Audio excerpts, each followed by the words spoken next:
샬롬, 샬롬, 샬롬, 샬롬, 샬롬. 하나님 사랑합니다. 여러분, 주 안에서 사랑합니다. 예, 오늘 사도행전 7장 말씀이 너무 잘하는 말씀이죠. 예, 오늘 말씀 제목을 이 말을 하고 자니라. 예, 이렇게 여러분과 함께 은혜를 나눕니다. 60절에 보면 무릎을 꿇고 크게 불러 이르되 주여 이 죄를 그들에게 돌리지 마옵소서. 예수께서도 돌아가시면서 이렇게 기도하고 돌아가셨죠. 똑같이 스데반이 이렇게 기도하고 말을 하고 잡니다. 죽었다라고 표현하지 않죠. 예, 자니라. 예수를 믿는다는 것은 여러분 무엇을 의미할까요? 예, 오늘 성령 강림절이어서 제가 찬양과 예배 순서를 조금 바꿨습니다. 뭐 계획한 거 아니었고 좀 이렇게 더 좀 충만하고 싶고 성령의 은혜를 더 구하고 싶고 입술로 고백하고 싶어서 조금 바꿔서 예배를 드렸습니다. 성찬이 여러분들 의식이 되지 않기를 제가 항상 달 말미가 되면 기도합니다. 그냥 해야 되는 거니까 한 달에 한 번 이런 마음이 아니라 정말 내가 주님의 그 몸과 피를 먹고 마심으로 주님께 더욱더 간절한 마음, 사모하는 마음, 감사하는 마음, 경유하는 마음, 이런 마음들이 더 깊어지기를 한 달 갈 때마다 한 해 안에 갈 때마다 충만기를. 특별히 오늘은 또한 성령 강림 주일이었기 때문에 성령에 관한 성령을 구한, 그래서 부활도 영광도 이렇게 찬송도 기쁜 찬송으로 이렇게 만들어봤습니다. 예수를 구주의 수주로 믿음으로 구원에 이르는 것, 예수를 믿는다는 것은 구원에 이르는, 우리 구원하신 것이 예수께서 십자가를 지시고 돌아가셨다가 부활하셨기 때문에 우리가 구원에 이르게 됐습니다. 영원한 생명도 받게 되었죠. 그래서 정말 감사하죠. 이 땅에서 내 마음대로 사는 것이 아니라 누구를 따라? 예수님을 따라 살아가는 것, 그리고 예수를 증거하고 하는 작은 예수들이 다 되셔야 되죠. 누가복음 9장 23절에 예수께서 제자들에게 말씀하십니다. 아무든지 나를 따라오려거든 자기를 부인하고 날마다 제 십자가를 지고 나를 쫓을 것이니라. 아멘. 예수님 당신을 따라 살기 위해서는 자신을 부인하고 날마다 자신의 십자가를 지어야 한다, 이렇게 말씀하고 계세요. 여러분들 사는 게 그죠? 공고하죠. 즐겁고 좋고 즐거운 부분, 기쁜 부분은 있는데 제가 저를 말씀을 드리라고 한다면 기뻐요. 사는 게 특별히 기쁠 일이 있지 않아도 그냥 즐겁고 기쁘기는 합니다. 근데 순간순간 그죠? 공고합니다. 아프고 힘들고 뭐 이렇게 할 건 또 많고 입에 밥을 조금 집어넣으려면 정말 바빠요. 주방에서 안 했으면 좋겠는데 해야 되잖아요. 한 끼는 먹어야 되고 또한 화장실도 편하게 가야 되고. 저는 의무로 상추를 그것도 참 농사를 지어다 주어서 제가 먹게 되니 얼마나 그것도 감사해요. 그죠? 수고하고 땀 흘리지 않으면 그런 게 제 입에 들어올 수가 없죠. 그걸 씻어서 냉장고에다가 통 안에 넣어놨다가 복잡할 거 없어요. 쌈장 요즘에 잘 나오더라고요. 만들지 않아도. 그 통 있잖아요. 그거 하나 꺼내놓고 또 몸에 마늘이 좋대요. 입에서 냄새 나지만 양치하면 되니까 마늘을 이렇게 조그맣게 잔잔하게 잘라서 조그만 통에다 하나 넣어놓고 그거하고 쌈장하고 상추 꺼내가지고 밥은 딱 새 눈물만큼 펴가지고 밥이 있어야지 또 짜잖아요. 된장이 또 된장 많이 넣으면 안 돼요. 혈압이 나빠요. 그래서 그걸 조금씩 집어넣어가지고 상추는 한 5입 정도 그걸 딱 넣고 푹 싸요. 싸가지고 안 커요. 밥이 많지 않으니까. 들어간 게 뭐 있나? 마늘 2-3쪽 하고 쌈장하고 밥 아주 조금하고 그렇게 해가지고 꽁꽁 싸가지고 한 4번. 아주 힘이 들어요. 나중에 4번째 먹을 때는 2번까지는 편하게 먹는데 그렇게 맛이 나쁘지 않아요. 꼭꼭 씹으면. 그렇게 해서 먹고 나면요, 그럼 물을 좀 나중에 마시고, 물 바로 먹으면 안 돼요. 1-2시간 좀 있다가 물을 한두 컵 정도를 그렇게 먹고 나면 수시로 먹죠. 저는 그냥 물은 냄새가 나서 못 먹으니까 누룽지를 몇 개 넣어가지고 그러면 숭늉같이 돼요. 그걸 마시고 나면은 꼭 화장실 갑니다. 그래서 이 방법이 정말 감사한 방법이다. 편하게 화장실 갈 수 있고 또 어쨌든 야채를 먹었으니까 뭐 김치 안 먹은 지 되게 오래됐어요. 김치를 먹을 일이 없어. 밥을 먹는 게 없다 보니까 그렇게 먹는데도요. 뭐 수영을 50바퀴를 한 날이나 수영을 안 가고 하루 이틀 안 간 날이나 체중이 똑같아요. 네, 건강하기 때문에 체중이 똑같다. 한 1kg만 한 1.5kg만 좀 빠졌으면 좋겠다. 그때가 참 좋았는데 50kg, 51kg 그때가 참 몸이 가볍고 좋았는데 요즘에는 1kg가 더 쪄가지고 52kg에서 딱 멎었어요. 키가 줄었으니까 좀 빠져야 되잖아요. 안 빠져요. 그래서 아마 나를 구성하고 있는 몸이 요 정도는 가져야, 그리고 평생에 나오지를 않고 속으로 오히려 거꾸로 들어가 있던 배가, 아랫배가 약간 도도록하게 약간 나왔어요. 그래서 이렇게 생겨야 앞으로라도 힘이 좀 있어야 뒤에 이 뼈를 의지할 수 있어서 하나님의 은혜로 주셨나 보다. 이렇게 생각을 하면서도 참 좀 불편해요. 이게 좀 없어졌으면 좋겠는데 이유도 알아요. 제가 누룽지를 밤이나 밤중이나 낮이나 그걸 그냥도 씻기도 하고 뜨거운 물을 부어가지고 그 고소한 맛에 깨물어 먹기도 하고, 그래서 아마 이게 몸이 이렇게 생겨가지고 더는 빠지지 않나 보다. 뭐 그 모양이나 이런 게 중요한 게 아니라 좀 몸이 조금은 더 가벼워졌으면 좋겠는데 안 돼요. 그리고 아픈 거는 뭐 여전히 아프니까 한번 일어나서 움직일 때마다 아주 일어날 때가 힘이 들어가지고 여기서 저기 가는 거 가깝고 그것도 운동이 될 수도 있는데도 정말 한번 일어나서 그냥 움직이러 주방을 갔다 하면 보통 기본이 1시간 가면 모르게 할 게 많은지 이렇게 살아갑니다. 그러면서도 하나님께 정말 기쁜 날, 감사한 날. 밤에 누워서 잠 못 자잖아요. 그러다 깜빡깜빡 잠이 들기도 하지만 왜 누가 깨우지도 않는데 그렇게 뭐 30분, 40분, 1시간 정도 자면 깨는지. 그러고 나면 뭐 대여섯 시간 못 자고, 요즘엔 또 이상하게 새벽녘에 깜빡 잠이 들어가지고 한두 시간 잘 때가 있어요. 이게 좀 바뀌었어요, 그런 부분들이. 근데 어쨌든 간에 정말 하나님의 은혜가 너무 감사하고 돌아갈 때가 가까워서 그런 것 같아요.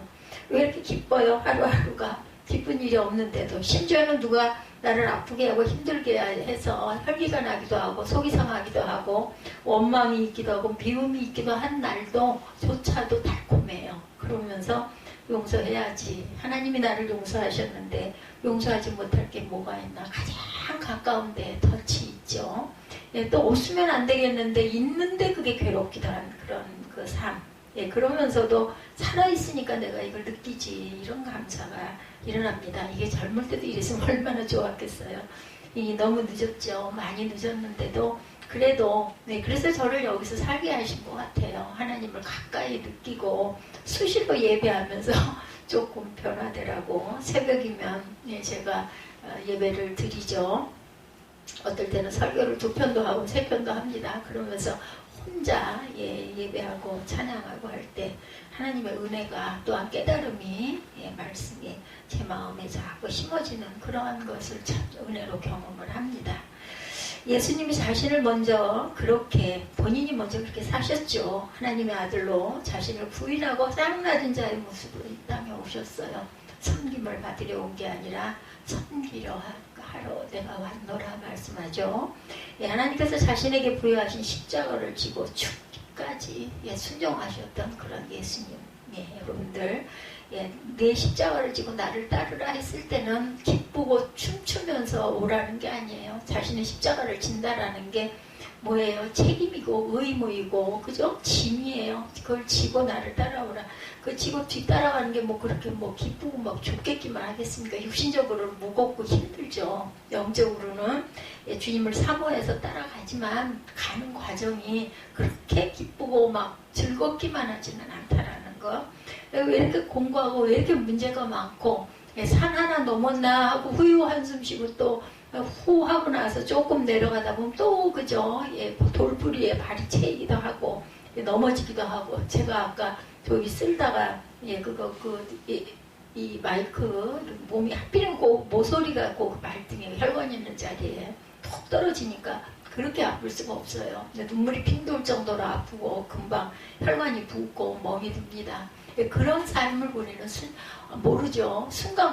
직전 순간에 그걸 알았겠냐고요. 그걸 빼놓든지 주머니 아랫주머니에다 넣어야 되는데 윗주머니에다 넣었던 게 엎드리다 보니까는 그게 빠진 거죠. 이게 순간순간 이렇게 고난, 공고함, 힘든 그런 것들을 저희가 늘 경험하고 갑니다. 그래도 살아있음이 감사한 거예요. 예, 기쁜 거죠. 예수님은 그의 삶을 저와 여러분에게 따라서 살기를 늘 요청하세요. 나를 따르라, 나를 따라오라, 이렇게 말씀하죠. 그리고 제자들을 부르실 때도 그랬죠. 예, 그거 놔두고 나 따라와라. 장례 좀 드리고 지내고 갈게요. 그러니까 뭐라 그래요? 그 사람들이 하게 하고 너는 나를 따르라 말씀하시죠. 그럴 때 즉시 다 제자들은 순종했습니다.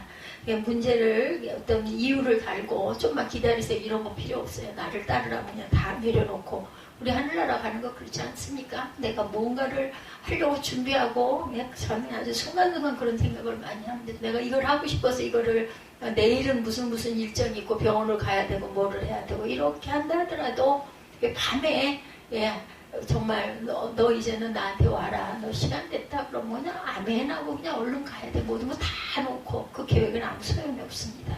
우리의 모습 속에서 예수 그리스도의 모습이 조금이라도 드러나는 예수님을 닮아가는 삶을 살아가기를 원합니다. 제가 그래서 스티그마라는 그 단어를 참 많이 씁니다.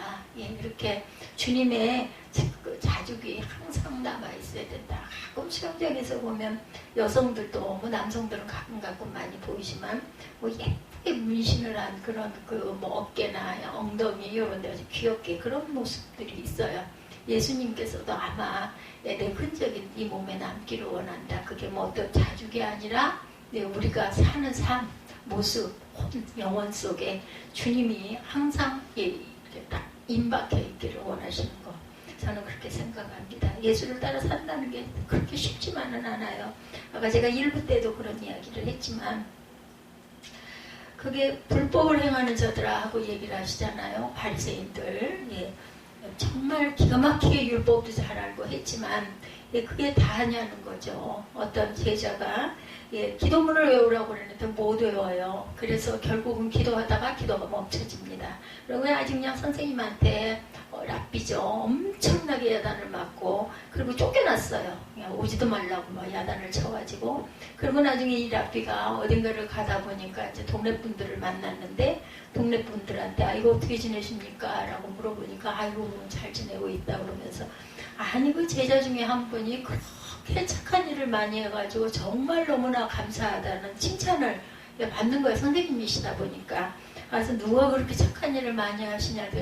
요새 이름은 모르겠는데 그 사람 있지 않냐고. 그냥 어려운 자들을 그렇게 도와주고 돌봐주고 그래서 정말 너무 고맙다고. 알고 보니까는 그거 기도문을 못 외운 제자예요. 기도문 외울 시간이 없었던 거죠. 돕고 섬기다 보니까. 예수께서는 뭐라고 말씀하세요? 내 십자가를 지고 나를 따르라. 그러면서 이웃을 사랑하라. 사랑의 모든 것의 완성이니라 라고 말씀하시지 않습니까? 이 제자는 비록 기도문은 못 외웠지만 사랑의 완성을 이웃을 통해서 이루어낸 거죠. 오늘 본문에 나타난 초대교회 스테반 집사님의 모습 여러분들 보면서는 성령 강림주의여서 제가 특별히 이 말씀을 준비했습니다. 예수 그리스도의 모습을 우리가 연상하게 되죠. 사도행전 7장에는 스테반 집사님의 순교 이야기가 나와 있습니다. 스테반 집사님은 기독교의 첫 번째 순교자이시죠. 그는 예수님을 메시아라고 증거하다가 유대인들이 돌에 맞아 돌아가셨어요. 그런데 스테반 집사께서 돌아가실 때 모습이 꼭 예수님의 모습을 연상시킵니다. 그죠? 그들에게 돌리지 마옵소서 하죠. 주 예수여 내 영혼을 받으시옵소서. 이는 예수께서 십자가에 돌아가실 때 내 영혼을 아버지 손에 의탁하나이다 라는 그 말씀을 연상하죠. 누가복음 23장 46절이었죠. 이뿐만이 아니죠. 주여 2절을 그들에게 돌리지 마옵소서 같은 말씀을 합니다. 그리고 순교를 하죠. 또한 예수께서 누가복음 23장 34절에 십자가에 달리셨을 때 하신 말씀이죠. 아버지여 저희를 사하여 주옵소서. 이렇게 예수님께서도 기도하셨어요. 스테반 집사님은 살아계셨을 때 예수 그리스도의 말씀을 담대하게 아주 성령이 충만하게 전했다라고 여러 군데 지적하고 있습니다. 돌아갈 때도 예수 그리스도의 죽으심의 모습대로 이렇게 죽으셨어요. 얼마나 닮기를 원하고 사모했던가. 저는 이런 마음의 감동을 느꼈습니다. 스테반 집사님은 예수님을 죽기까지 닮았던 그런 분이셨어요. 그러니까 뭐 그 얘기 성경에 나와 있죠. 돌로 맞아 돌아갈 때 예수님이 앉았던 자리에서 벌떡 일어나셨다. 왜 벌떡 일어나셨겠어요? 너무나 안타까운 마음에 나도 모르게 일어나시는 그런 모습이 아니었을까 이렇게 생각합니다. 예수 그리스도의 말씀을 탁대하게 전하고 돌아갈 때 모습까지도 닮아 돌아가신 그런 스데반 집사. 근데 그 스데반 집사님이 예수님을 따라 살아갈 수 있었던 것은 대단한 신앙의 연륜을 가졌기 때문에 그런 것이 아니었죠. 그래서 스데반 집사님이 성령 충만한 사람이었기 때문입니다. 사도행전 7장 55절에 스데반 집사님이 돌아가시기 전에 성령 충만하였다라고 기록되어 있습니다. 55절에 스데반이 성령 충만하여 하늘 우러러 주목하여 하나님의 영광과 및 예수께서 하나님 우편에 서신 것을 보고 말하되 보라 하늘이 열리고 인자가 하나님 우편에 서신 것을 보노라 한대. 여러분들 꿈을 지닌다라는 것 제가 그런 감동이 얼마 전에 있었습니다. 꿈을 지닌다라는 것은 뭐예요? 바라봄이에요. 바라봄. 여러분 열심히 바라보시기 바랍니다. 그것을 열심히 바라보다 보면 반드시 이루어진다라는 거. 하나님께서 주신 말씀, 하나님 주신 은혜, 그것을 늘 바라보고 사모하고 그것을 담고자 애쓰고 자꾸 그릴 때 그대로 일어난다는 거죠. 성령이 충만하셨어요. 스데반을 비롯한 제자들의 모습이 대단한 사람처럼 느껴지지만 사실은 그들을 지극히 평범하거나 평범에도 못 미치는 사람들이었죠. 예수님이 부르실 때. 그렇죠. 근데 그들이 신앙적인 위인들이 되었던 것은 가진 능력이 아니라 그들 자신의 것이 아니라 하나님께서 주신 성령의 능력 가운데 있었기 때문이다. 그리고 여러분들 아시죠? 예수님이 가셨기 때문에 성령이 우리 각 사람 마음 안에 임하게 되셨어요. 계실 때는 한정적인 그 지역, 갈릴리면 갈릴리에 그렇게 계셨죠. 근데 뭐라고 그러셔요? 예수님이 내가 가는 것이 너에게 유익이다 말씀하십니다. 각자의 마음 안에 또 특히 사모하는 자에게 성령께서는 임해 주시죠. 그들을 능력의 사람들로 이끄십니다. 코로나 바이러스로 다니는 게 정말 많이 불편했고 요즘엔 뭐 좀 많이 나아졌다고는 하지만 아직도 마스크를 열고 다니지 못해요. 열고 다녀도 된다라고 얘기를 들었지만 길에 나가보면 아무도 마스크를 열고 다니는 사람은 없습니다. 그러니까 조금 답답해서 좀 이렇게 안 쓰면 어떨까. 저도 이 마스크를 들고 이거 나가다가도 그냥 무의식적으로 그냥 쓰게 되고 이제 차에서는 이제 운전을 할 때는 뭐 조금 이렇게 내리기도 합니다만은 괜찮다고 해도 그게 안 내려지죠.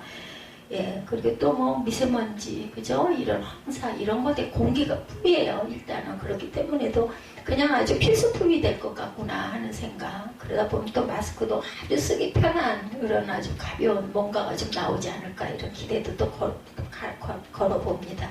우리가 항상 바라볼 줄 알아야 되겠다. 미래적인 부분도요. 여러분들 막 이러면 어떻게 저러면 어떻게 막 염려 근심 이런 게 아니라 정말 이룰 수 있는 꿈, 아름다운 꿈을 좀 이렇게 억지로 그러라는 게 아니라 저는 그런 게 참 많이 떠오릅니다. 그럴 때는 그걸 열심히 바라보고 사모하고 기도하시기 바랍니다. 그러면 하나님께서 반드시 이루어 주신다라는 거. 이렇게 정말 우리가 영적으로 영향력을 받아서 무기력한 상태에 빠지지 않는 저와 여러분들이 되셔야 되겠죠. 뭐 일상이 그렇게 매일매일 뭐 달콤하고 막 신비하고 뭐 기적 같은 일만 일어납니까? 어렵고 힘든 일 반복에 또 닥쳐오면 아이고 또 이때가 또 됐네 이렇게 염려하게 되죠. 그렇다 할지라도 오늘보다 반드시 내년에 나을 거야. 아이고 우리 딸이 우리 아들이 제가 어젯밤에 아들에게 정말 재미있는 우스운 얘기를 했더니 우리 아들이 아주 정색을 하면서 그러니까 내가 알바를 하려고 그러지. 그래서 너 용돈 편하게 쓰려고 그런 거 아니야. 속으로 여자친구 뭘 좀 사주고 싶고 한데 그거 못해가지고 여자친구가 2번인가 뭘 나오라고 본인이 하겠다고 그래가지고 나갔는데 또 마음이 안 좋더라고요. 그거 너 자꾸 그렇게 가지 마라. 그 습관되면 안 된다 이제 얘기도 했는데 그래서 너 용돈 때문에 그러잖아. 그랬더니 내가 꼭 그래서 그런 줄 알아. 그래서 내 그 어떤 부담을 덜어주려고 그때 맞다고 그러더라고요. 그래서 그런 거라고 내가 잘해가지고 이번에 26일인가부터 뭐 가서 상담을 하고부터 일산으로 가게 생겼어요. 전에 다 가려고 했던 게 아니랍니다. 그래서 상담해서 만약에 하게 되면 6월 26일부터 내가 해서 끝나가지고 군대를 1월 1일 날 간다 했으니 1일은 아니겠지만 어쨌든 그러면 자기는 6월 며칠이라고 보더라. 네, 뭐 1년 6개월이라면서요. 그렇게 해서 내가 돌아오기 때문에 그때 돌아와서 내가 취업만 하면은 아직까지 그게 10조가 문제겠냐고 막 이러면서 어저께 또 그래서 말만 들어도 너무나 흐뭇하고 기쁘더라고요. 그래서 내가 다 생각은 그렇게 하고 있고 나는 그 알바를 하든 뭐라든 월급을 받는 순간 나는 용돈 같은 거는 절대로 엄마에게 부담을 안 준다고. 그래서 그런 말을 해서 참 말만 들어도 흐뭇하고 아유 그래 삶을 참 든든하네. 제가 어저께 칭찬을 했습니다.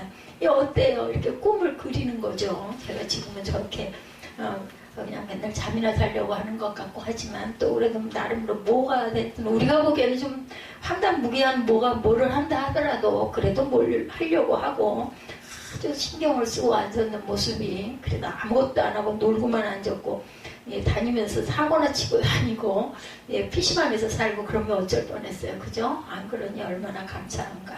자기는 남에게 요만큼도 말을 듣거나 엄마 너 여자친구한테도 잘해. 사람 일은 몰라 어떻게 될지. 너희들이 끝까지 갈 수도 있지만 아닐 수도 있는데 나중에라도 걔한테 상처가 남는 일은 절대로 하면 안 된다 그랬더니 걱정을 하들 말라고.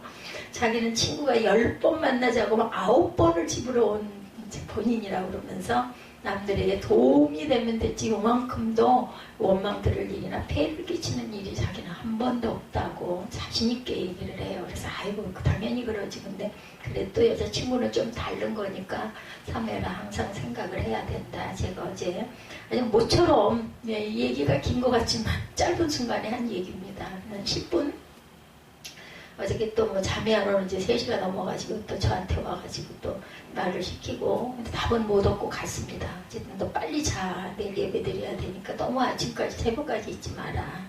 늘 주일 전날 토요일 밤이 되면 제가 늘 문자를 하죠. 좀 일찍 자라. 오늘은 3시 안에 꼭 자. 2시 안에 자 얘기를 하는데 본인도 노력은 하겠다고 그래요. 근데 뭐 할 게 있으면 그렇게 되지도 않죠. 참 맞아요. 아들 기르기를 늦게 예전에 저희 어머니가 돌아가시기 전에 그런 얘기를 하셔가지고 엄마 말도 안 되는 소리를 했거든요. 아들이 둘이 있다라는 얘기를 늘 하셨어요.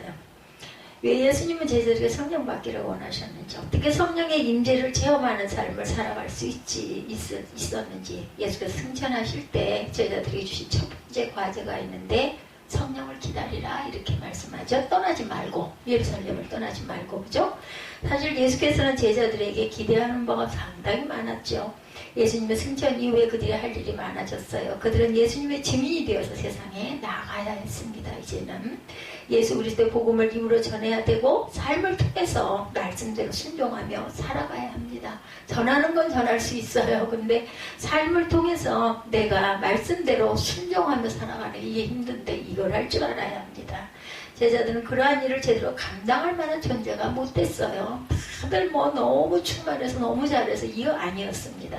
그렇기 때문에 우리에게도 희망이 있는 거죠. 그 제자들은 그렇게 잘했어, 그렇게 열심히 해서가 아니라 정말 못하는 사람들, 아까도 말씀드렸지만 기대 수준에 미치지 못하는 자들을 예수님이 다 부르셨죠. 기적이라는 건 그래서 기적인 거예요. 할 수 있는 사람이 하는 건 뭐 당연한 거죠. 할 수 있는 거죠. 근데 할 수 없는 자들을 하게 하신 그 하나님의 은혜, 그게 기적인 거죠. 예수님의 말씀도 제대로 깨닫지 못하는 어리석은 사람들. 그래서 저에게 그랬다니까요. 예전에 만났던 어떤 분이 절대로 다른 사람은 다 목사가 돼도 아닐 것 같았는데 어떻게 그렇게 됐어? 그 얘기 듣고 기적이죠. 하나님이 하셨습니다. 제가 웃었습니다. 제가 뭐 온전키는 합니까? 그러다 하더라도 그냥 이름만인 거죠. 예수님은 그 누구보다도 그 사실을 잘 알고 있었어요. 제대로 깨닫지 못하는 내 제자들은 이런 자들이다라는 걸 아셨죠. 근데도 요한복음 14장 12절에서 말씀합니다. 내가 진실로 진실로 너에게 이르노니 나를 믿는 자는 내가 하는 일을 그도 할 것이요 또한 그보다 큰 일도 하리니 이는 내가 아버지께 감이라. 내가 아버지께 가면 더 큰 일도 할 수 있어. 왜? 성령을 내가 너에게 보낼 거기 때문에. 저는 그렇게 해석했습니다. 더 큰 일도 기도할 수 있어. 내가 가기 때문에. 그리고 내가 늘 너희를 위해서 기도할 거야 라는 마음에 그 뜻이 담겨 계신 거죠. 예수님은 제자들이 주님이 하신 일보다 큰 일도 할 것이라고, 예수님의 제자들과 함께 계실 때도 못했던 일들 어떻게 안 계신데, 논리적으로 보면 계실 때도 못했는데 어떻게 안 계신데 더 큰 일도 하겠느냐는 거죠. 그런데 할 수 있다는 건 말이 안 되지만 사실이라는 거죠. 근데 이것은 예수님의 제자들의 능력을 모르셔서 하는 말씀이 아니었죠. 그런데도 이렇게 말씀하신 것은 제자들의 능력을 말씀하신 것이 아니라 제자들에게 성령이 임하시면 성령께서 제자들을 통해 더 큰 일을 하실 것을 확실히 아셨기 때문이라는 거죠. 믿는 거죠. 니들 아마 할 거야. 내가 없으면 더 사모해서 더 기도할 거고 더 큰 일도 해낼 것이다. 왜? 내가 항상 네 옆에 있잖아. 내가 육신으로 있지는 않지만 영으로 내가 너와 함께 할 것이기 때문이다 라는 말씀입니다. 그러면서 요한복음 14장 16절에 말씀하죠. 내가 아버지께 구하겠으니 그가 또 다른 보혜사를 너희에게 주사 영원토록 너희와 함께 있게 하리니. 정답입니다. 이 말씀이 정답이죠. 보혜사는 여러분들 아시죠? 파라클레토스라는 단어를 씁니다. 파라, 곁에라는 단어와 클레토스, 부르다라는 합성어, 두 그 의미가 합해져서 플러스가 돼가지고 파라클레토스입니다. 그러니까 돕는 자, 그죠? 곁에서 돕는 자. 성령님은 보혜사로서 제자들 옆에서 그들을 돕는 분이시라는 분. 우리 영어로 헬퍼라고 얘기하죠? 헬퍼십니다. 제자들이 비록 무지하고 능력이 없지만 예수께서 보혜사 성령님과 함께 할 때 주님께서 맡겨주신 일들을 제자들이 잘 감당할 수 있을 것이다. 이렇게 생각을 하시고, 예수님께서 제자들에게 가장 먼저 요청하셨던 것은 예루살렘을 떠나지 말고 하나님이 약속하신 성령을 기다리라는 것입니다. 제자들은 예수님 말씀대로 성령을 기다렸어요. 그죠? 근데 성령님은 곧바로 오시지 않아요. 여러분들 여기서 우리가 생각할 것, 인내, 그리고 오래 참음입니다. 예수님의 승천하신 후 10일이 지난 오순절 날에 제자들 120명이 마가의 다락방에 모여있을 때 그때 성령의 임재가 일어나죠. 예수님의 맡겨주신 사역을 감당하는 것은 중요하고 급한 일입니다. 그런데 예수님은 그 전에 먼저 성령을 받아라 하시죠. 왜냐하면 주님이 맡겨주신 일은 나의 열정과 의지로만 할 수 있는 일이 아니에요. 그래서 우리 그런 얘기 하죠. 아니 그 은혜를 좀 주시지. 예를 들면 배우자 경우 말입니다. 배우자. 저도 젊은 날 이런 마음을 가졌을 때가 많았었어요. 아니 좀 믿으면 얼마나 좋아. 함께 믿으면 모양새가 얼마나 좋아. 보기도 좋고 내가 더 잘해줄 수도 있을 텐데. 이런 마음 여러분들 가지시죠.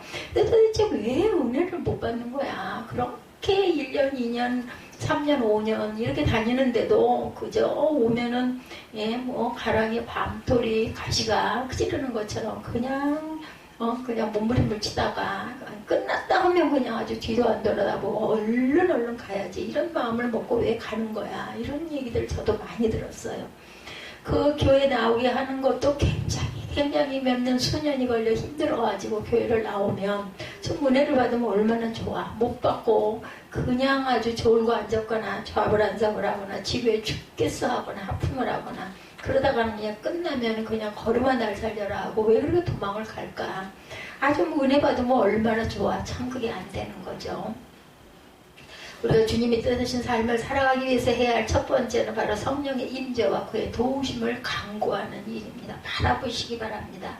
예수를 따라 산다고 하는 것은 인간적인 열정이나 능력을 가지고 할 수 있는 것이 아니죠. 그렇게 할 수 있는 것이면 예수님은 성령을 기다리라고 하지 않으셨을 거예요. 열심히 노력해서 능력을 쌓으라고 제자들에게 요청하셨겠죠.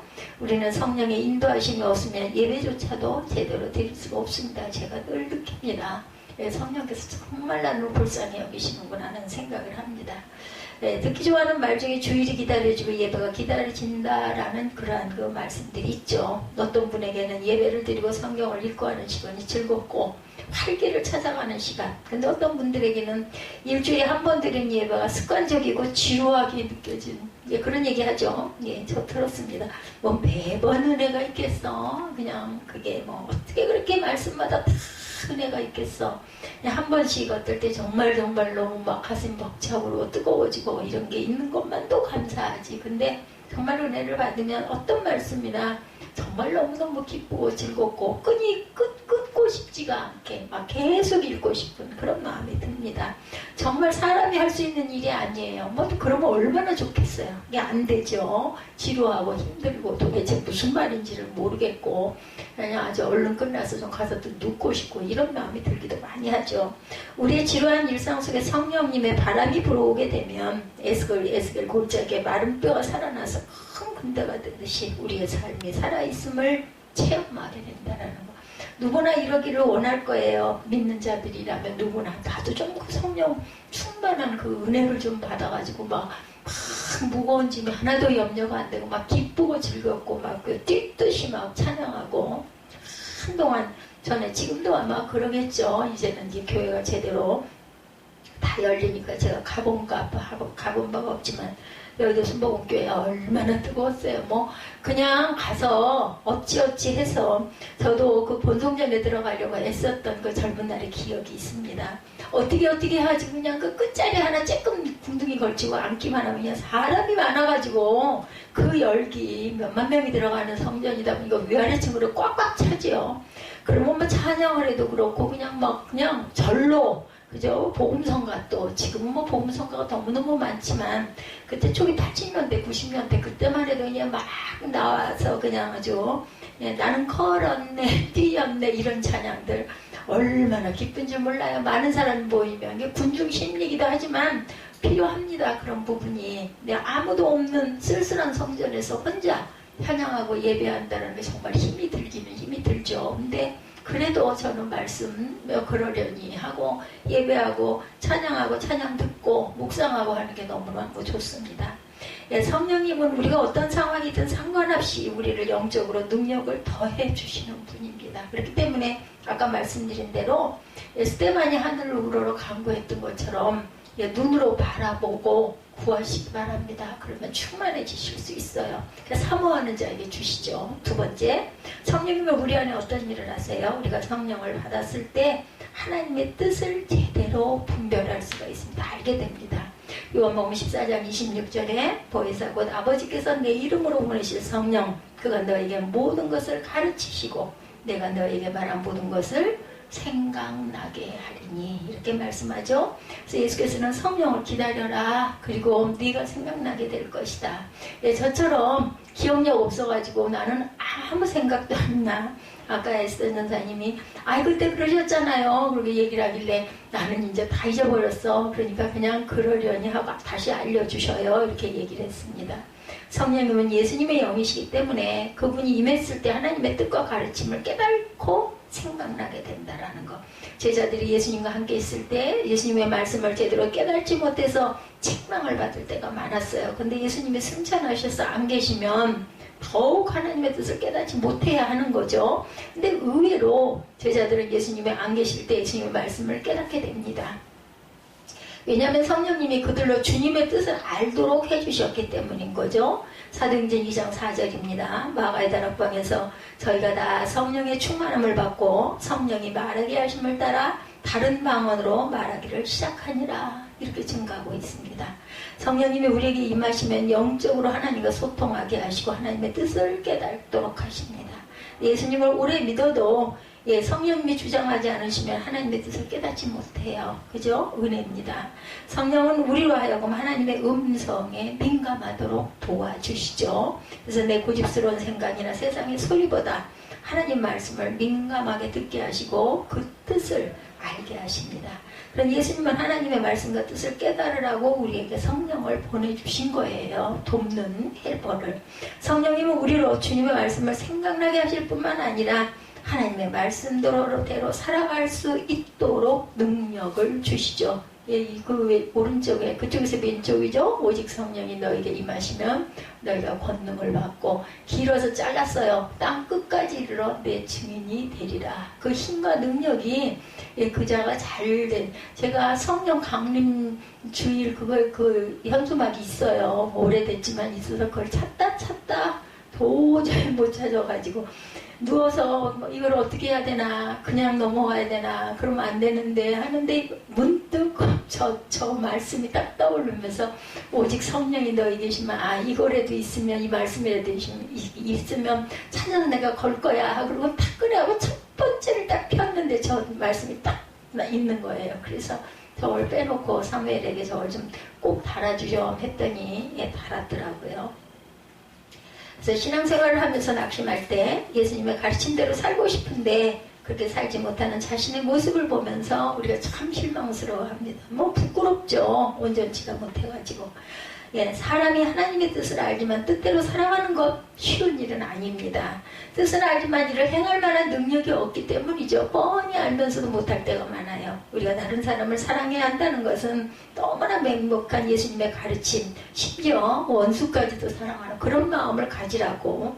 근데 아직도 어떤 사람을 용서하지 못하고 미워하는 그 자신을 볼 때, 그죠? 스스로에 대해서 참 실망합니다. 내가 뭐라고.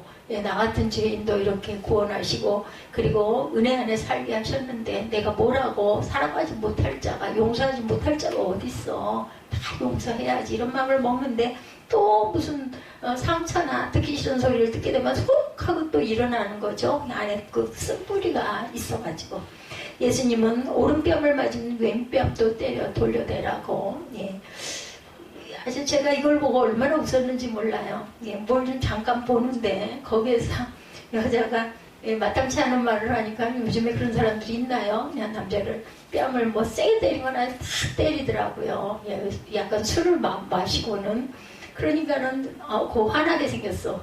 탁 때리니까는 순간 딱 정색을 하고 당황하더니 이 사람이 그냥 눈에 콩고불이 씌운 거죠. 씩 웃으면서 어떤 성인이 그랬어.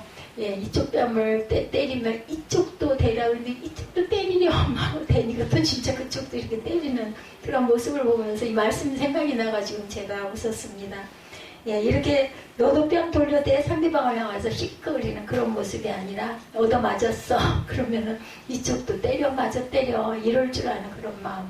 근데 콩깍지 씌었을 땐 그런데 안 씌면 어떻게 해요? 이게 왜 나를 왜 때려 하고 싸우게 되죠. 지극히 인간적인 모습입니다. 예수님은 사람들에게 가르침을 주시지만 사람의 본능과 능력으로는 당신의 말씀을 지킬 수 없다는 것도 잘 알고 계셔요. 예수님은 성령이 우리에게 임하시면 모든 것이 가능하다는 것도 잘 알고 계셔서 성령이 우리를 말씀으로 살아갈 수 있도록 능력을 주신다는 것. 그것이 예수께서 성령을 우리에게 보내주신 이유입니다. 그래서 우리가 항상 제가 이 뒤에 그 벽보 성령 충만, 성령 충만이 있기 때문에 성령 강림절에 만약에 저걸 못 찾아도 그래도 우리는 충만할 수 있어. 그리고 말씀을 잘 증거하면은 다들 잘 알아들으실 거니까 제가 그렇게 서로 스스로 위안을 했습니다. 왜 이렇게 안 보이는지 어딘가 분명히 있을 텐데. 사도행전 6장의 말씀을 보면 스데반 집사께서 죽기 전에 회당에 가셔서 그곳에 있는 사람들에게 복음을 전했죠. 근데 사람들이 스데반의 말에 반격하며 대적하려고 합니다. 그렇지만 스데반의 지혜와 성령으로 말함을 능치 못함이 없으니까 그를 공회에 잡아가자 이렇게 하죠. 도저히 안 되겠다. 근데 그때 공회 중에 앉은 사람이 다 스데반을 주목하여 보는데 그 얼굴이 천사의 얼굴같이 같더라 이러한 이야기가 있어요. 우리가 천사의 얼굴을 본 적은 없죠. 그렇지만 스데반 집사님의 얼굴이 얼마나 은혜스럽고 화냈는지 그죠? 천사의 얼굴을 천사의 얼굴과 같다라는 표현을 했겠느냐는 거죠. 사람들이 자신을 대적하지만 스데반 집사는 이를 온화하게 받아들이고 그들을 품었던 거죠. 그죠? 우리 마음에 화가 나면 어때? 얼굴이 막 일그러지죠. 보기 싫어집니다. 그런데 아이고 그러거나 말거나 아까 제가 그 말씀 잠깐 드렸던 어떤 눈에 콩깍지 낀 그 남성처럼 여자가 뺨을 툭 때려도 맞아 때려 하고 드릴 때 뭐 얼굴이 뭐 험악합니까? 안 그렇잖아요. 이런 이렇게 마음에 있는 마음이 그냥 그대로 얼굴에 드러나는 거죠. 갈라디아서 5장 22, 3절입니다. 성령의 열매 여러분들 잘 아시죠? 성령이 임하게 되면 우리가 어떻게 변하는지 오직 성령의 열매는 사랑과 희락과 화평과 오래 참음과 자비와 충성과 양성과 온유와 절제다 이렇게 얘기해요. 반드시 오래 참음이 아주 마지막에 아주 중요합니다. 이 모든 것들을 다 이루었다 하더라도 왜 하나님께서 안 해주시는 거야? 도대체 언제 해주시려고? 누가 그랬어요? 아브라함이 그죠? 75세에 아들을 낳으리니 했는데도 90세가 돼도 소식이 없으니까 그만 하녀가 대신 아이를 낳아서 이스마엘이라는 아들을 낳아가지고 지금까지도 전쟁이 끊이지가 않죠. 하나님 뜻은 정말 우리가 생각하는 것보다 너무너무 언제 이루어질지 알 수 없지만 끝까지 오래 참고 기다려야 된다는 거 잊지 마시기 바랍니다. 성령을 받는다고 모두 순교하는 사람이 되어야 하는 거 아니죠. 순교도 아무나 하는 것이 아닙니다. 성령 받기를 두려워할 필요도 없습니다. 성령을 받게 되면 우리 일상적인 삶 가운데 성령의 역사가 나타납니다. 그전에는 내 노력과 힘으로 안 됐는데 성령이 임해서 도와주시니까 오른뺨을 치는 이에게 왼뺨까지 돌려댈 수 있는 그런 여유, 그런 마음이 되는 거죠. 나를 대적하고 원수로 대하는 이에게 천사의 얼굴을 보여줄 수도 있는 거죠. 성령님이 나에게 임하시고 그분이 일하실 수 있도록 순종하게 되면 성령께서 역사하셔서 주님의 말씀을 능히 감당하게도 됩니다. 내게 하는 게 아니라 성령이 도와주시니까. 예수님은 제자들이 그들의 노력과 힘으로는 예수를 따라갈 수 없지만 성령님이 그들과 함께 할 때 예수님보다 더 큰 일을 할 수 있을 것이다 라는 것을 미리 알고 계셨어요. 그래서 그들에게 예루살렘을 떠나지 말고 성령을 기다리라. 우리도 제자들과 같은 존재들이죠. 뭐 제자들 같은 믿음이 아니다 할지라도 예수님을 3년이나 따라다니면서 함께 동고동락했던 제자가 아니라 할지라도 우리도 은혜 받은 자들이죠. 그렇기 때문에 어때요? 제대로 행할 수 없는 그런 존재인 거. 연약해서 무지해서 주님의 뜻을 제대로 알지 못하고 연약해서 주님의 뜻대로 살아가지 못한다 할지라도 예수님도 이를 잘 아시기에 우리에게 성령을 받으라고 도움을 받으라고 말씀하셨다라는 거.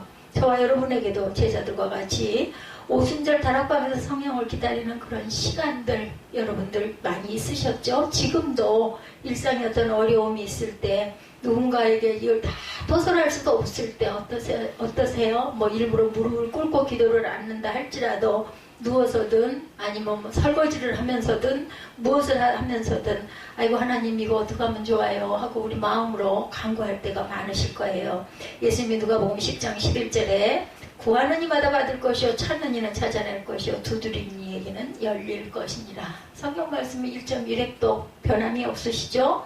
그리고 구해야 할 것을 11장 13절에 너희가 악할지라도 좋은 것을 자식에게 줄 줄 알거든 하물며 너희 하늘 아버지께서 구하는 자에게 성령을 주시지 않겠느냐 하시느라. 누가복음 11장 13절입니다. 하나님은 예수님의 제자들이 무엇보다 성령을 구하기를 원하고 계세요. 지금도 오늘도 제가 여러분에게 말씀드리는 것은 다시 한번 혹시 깜빡 저도 그럴 때 많아요. 깜빡 내 힘으로 하려고 할 때가 많습니다. 성령께 간구해야지. 아니 성령님 도와주세요. 이렇게 항상 기도하시기 바랍니다. 너희가 악할지라도 좋은 것을 자식에게 줄 줄 알거든 하물며 너희 하늘 아버지께서 구하는 자에게 성령을 주시지 아니하겠느냐. 하나님 예수님의 제자들이 무엇보다 성령을 구하기를 원하셨어요. 우리가 살아갈 때 구해야 할 것들이 많이 있죠. 많은 사람들이 돈을 구하고 열심히 돈을 구하기 위해서 열심히 수고합니다. 어떤 분들은 건강이나 행복을 원하기도 합니다. 건강은 누구나 다 원하죠. 근데 예수를 믿는 이들에게는 무엇보다 성령의 소중함을 깨닫고 성령님을 구하는 삶을 늘 입버릇처럼 입술로 늘 고백하며 살아가시기 바랍니다. 여러분들 성경을 읽는 거하고요 눈으로 따라가는 거하고요 굉장히 달라요. 입술로 자꾸 고백하시고 소리를 내시기 바랍니다. 내가 소리내는 그 소리를 또 귀가 들어요. 눈으로 보잖아요. 근데 입술로 고백을 하시면 그게 제 귀로 다시 들립니다. 그렇기 때문에 저는 2중, 3중으로 은혜가 있다라고 저는 생각을 하기 때문에 자꾸 말씀을 드립니다. 성령께서 임하실 때 내 능력이 아니라 성령의 도우심의 능력